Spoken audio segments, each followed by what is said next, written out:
Hi everyone, comic book reviewer here, this time reviewing on the film Green Lantern.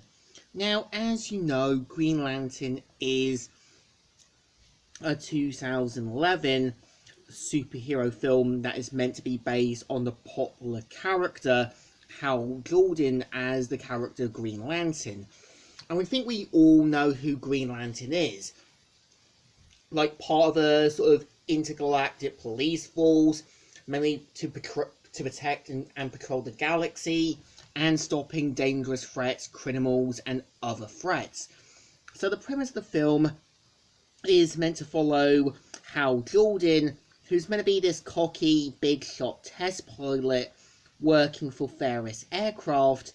We see how he gets chosen to become a Green Lantern, and at first does end up kind of not knowing what the ring's truly capable of, but we do see him slowly learning the woodworks, and we do see him slowly kind of having to kind of come to terms with his role of being a hero, and trying to show the Guardians that willpower is stronger than fear, and that true willpower is facing your fears head on.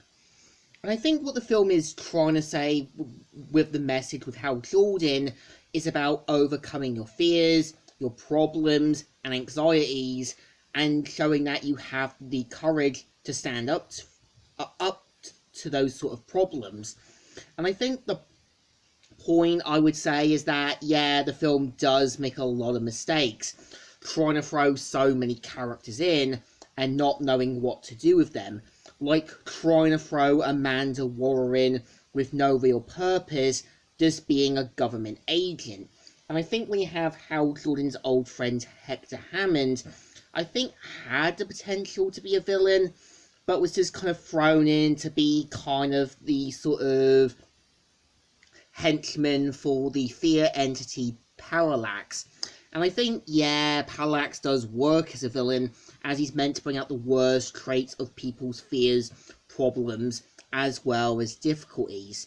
And I think what they were trying to go with Sinestro, being played by Mark Strong, is having how Sinestro sort of wants to believe that the Guardians want what's best, but tries to persuade that fear could be the logical source. And I think what they were trying to go with Sinestro's downfall at the end was him slowly realizing that Hal made a fool of him and just wanted to believe that he was in the right. I think the problem that I think most Green Lantern films have, mostly like First Flight and Beware My Power, is not knowing what they want to do with the characters. Because, yeah, First Flight put Hal Jordan in, but it kind of rushed the storyline badly. And I can kind of see what they were trying to go with Jon Stewart, having him as this sort of soldier and having to come to terms with his PTSD and everything else in Beware My Power, but they just kind of borrowed Kyle Rayner's origin.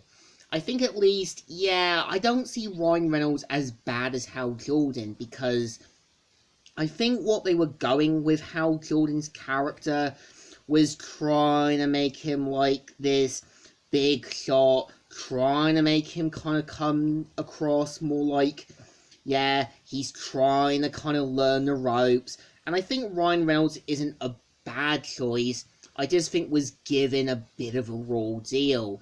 As I think, yeah, the point of Hal Jordan is meant to be a bit cocky, brash, but knows when to set a good example. I just think the film's fatal flaw is just jamming so much in and not knowing what to do with its characters. Because I think at least with Green Lantern, the animated series, it knew what it was trying to do with basically the story. It knew what it wanted to do with the Red Lantern Corps.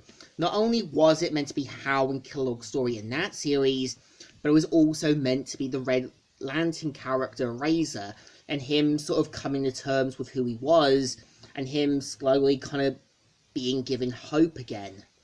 I think, well, yeah, the film still tries to be what I think Green Lantern is trying to be, show these other aliens, races, and everything else, but not knowing what it wants to do with the story, and just kind of jamming in so many characters and not knowing what it wanted to do with the story. And yeah, because the film not getting a sequel, we would eventually get Man of Steel. And I think it's kind of clear that the film was probably intended to start the sort of DC extended universe, but I think with it being Man of Steel was a better sort of call. And I think it's just clear that, yeah, there's a reason I think why the DC extended universe didn't want anything to do with Green Lantern, as the movie has been parodied in Teen Titans Go to the Movies, South Park, Mad, and so many other stuff. So I think this film definitely deserves a thumbs down. Well, not the greatest. It's clear there was good intentions, but it's clear that no one really thought this film through. So, Comic Reviewer here, signing out.